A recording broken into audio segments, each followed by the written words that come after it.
नमस्कार, आप देख रहे हैं ग्रेट जम्मू। मैं पंकज खजूरिया। आज एक दिवस की गुज्जर बकरवाल कॉन्फ्रेंस जो है वो नेशनल कॉन्फ्रेंस द्वारा जम्मू के अंदर शेर कश्मीर भवन में रखी गई। इस उपलक्ष्य पे डॉक्टर फारूक अब्दुल्ला जो सदर हैं जम्मू कश्मीर नेशनल कॉन्फ्रेंस के और एमपी हैं और former chief minister Jammu Kashmir state के, और इनके साथ साथ उमर अब्दुल्ला जो उनके बेटे हैं और वाइस प्रेसिडेंट हैं एनसी से और फॉर्मर चीफ मिनिस्टर भी हैं जम्मू कश्मीर के, उनके द्वारा जो है वो इस कॉन्फ्रेंस को लीड किया गया। बड़े सारे मुद्दों पे बातचीत की गई कि फॉरेस्ट राइट एक्ट पे बातचीत की गई, बारिश नहीं हो रही है, पानी की किल्लत है, गुज्जर बकरवाल कम्युनिटी जिस प्रकार से जिन दिक्कतों परेशानियों से जूझ रही है उसके ऊपर बातचीत की गई। और वहीं बात की गई जब राम मंदिर की बाकी चीज़ों की, तो उनके द्वारा कहा गया कि इनकी पार्टी को किसी प्रकार का कोई भी न्योता नहीं आया है कि वहाँ पे अटेंड करें। हालांकि कांग्रेस को आया है तो वो उन्होंने कहा उन पर निर्भर है। क्या कुछ पूरा प्रोग्राम रहा ये देखें।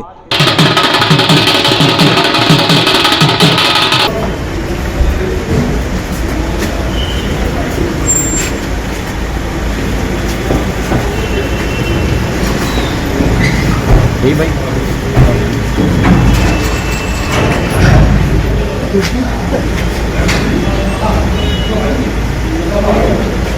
आगे नहीं जाना भाई।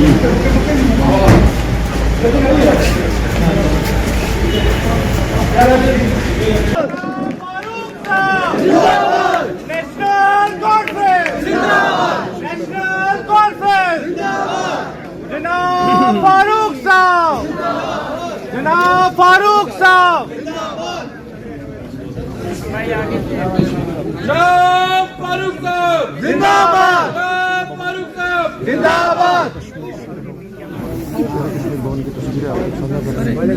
डॉक्टर फारूक अब्दुल्ला यहाँ पर पहुँच चुके हैं।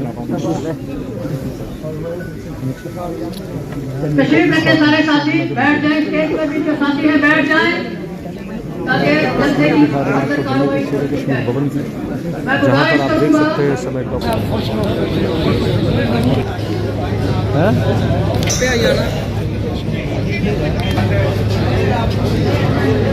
अमर साहब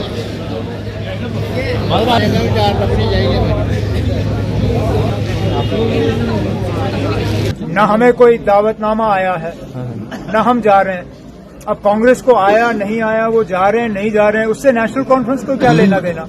ये सवाल कांग्रेस के लीडर यहाँ जम्मू में है, आप अपना कैमरा ले लीजिए और उनसे पूछिए। पार्टी न्याय यात्रा नेशनल कॉन्फ्रेंस हमें जहाँ तक मुझे मालूम है फारूक साहब को और मुझे भी राहुल गांधी जी के तरफ से और खड़गे साहब के तरफ से दावतनामा आया है।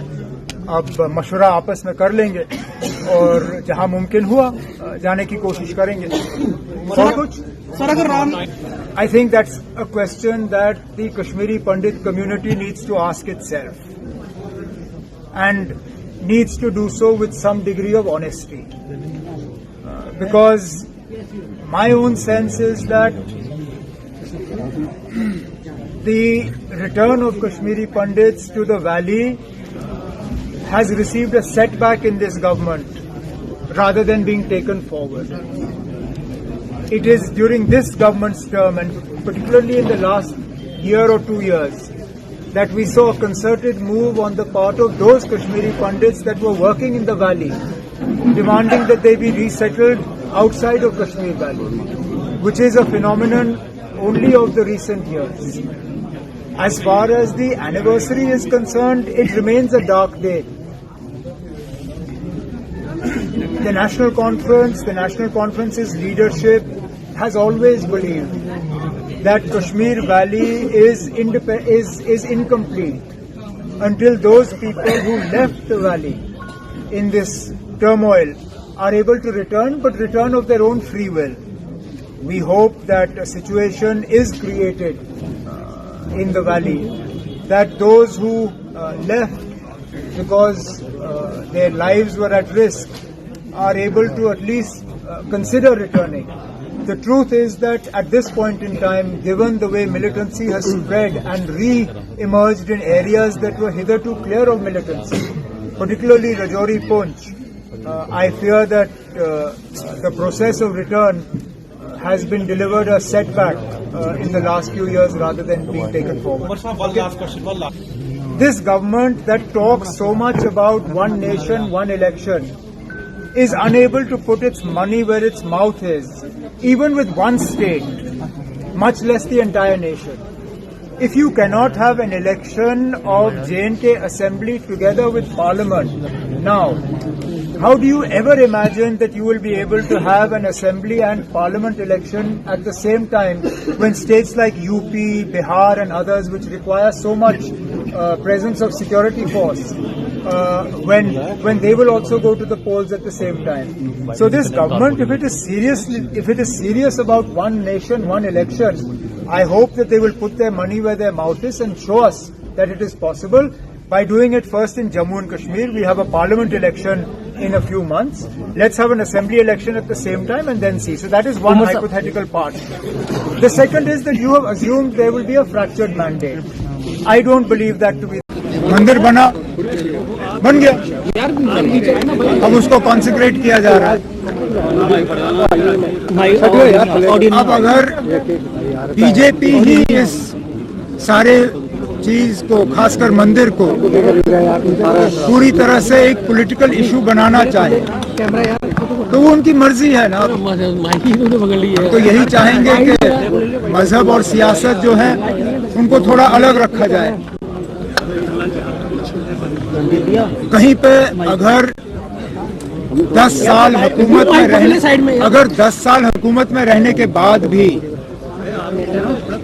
बीजेपी को इलेक्शन जीतने के लिए मजहब पे वापस जाना पड़े तो कहीं ना कहीं उनकी हुकूमत फेल हो गई है. क्योंकि 10 साल के बाद अगर यही है लोगों को दिखाने के लिए और इसके अलावा कुछ है नहीं, तो मैं तो यही उम्मीद करूंगा कि आने वाले इलेक्शन में बीजेपी से इस तरह के सवाल किए जाएं और लोग के जरिए और वोट के जरिए इन सवालों का जवाब आ जाए. उमर साहब, कांग्रेस ये कह रही है कि वो 6 की 6 सीटें, चाहे वो जम्मू कश्मीर है, लद्दाख है, वो पार्लियामेंट्री जीतने वाली है. इसको लेकर क्या कहेंगे? कांग्रेस बिल्कुल आश्वस्त है इसको लेकर. अब आप क्यों खामखा झगड़े पैदा करने की कोशिश कर रहे हो जहां पे झगड़ा है नहीं? अभी तक कांग्रेस के साथ सीट शेयरिंग को लेके कोई बातचीत हुई भी नहीं है. हमें बातचीत करने दीजिए, उसके बाद देखेंगे कौन कहां से लड़ेगा. हमारी ये कोशिश रहनी चाहिए कि फिलहाल जम्मू कश्मीर लद्दाख को लेके 3 सीट जो हैं वो इंडिया अलायंस के पास हैं और 3 बीजेपी के पास. हमारी ये कोशिश रहनी चाहिए कि पार्लियामेंट इलेक्शन के बाद 6 की 6 सीटें जो हैं वो इंडिया अलायंस के पास रहें. बाकी कौन कहां से लड़ेगा उस पे हम जो है आगे जाके कांग्रेस से बात करने के लिए जो है हम तैयार हैं. लेकिन ये जो आप 6 की 6 सीट की बात कर रहे हो, ये खामखा बिना वजह आप फसाद पैदा करने की कोशिश कर रहे हो जिसकी कोई जरूरत ही नहीं है. बहरहाल इस पूरे वनडे गुज्जर बकरवाल कॉन्फ्रेंस के उपलक्ष्य में जो आपकी वैल्यू राय होगी कमेंट सेक्शन में जरूर रखिएगा. देख रहे हैं गढ़ जम्मू, कैमरा सिंह साहब, मैं पंकज खजुरिया. जय हिंद.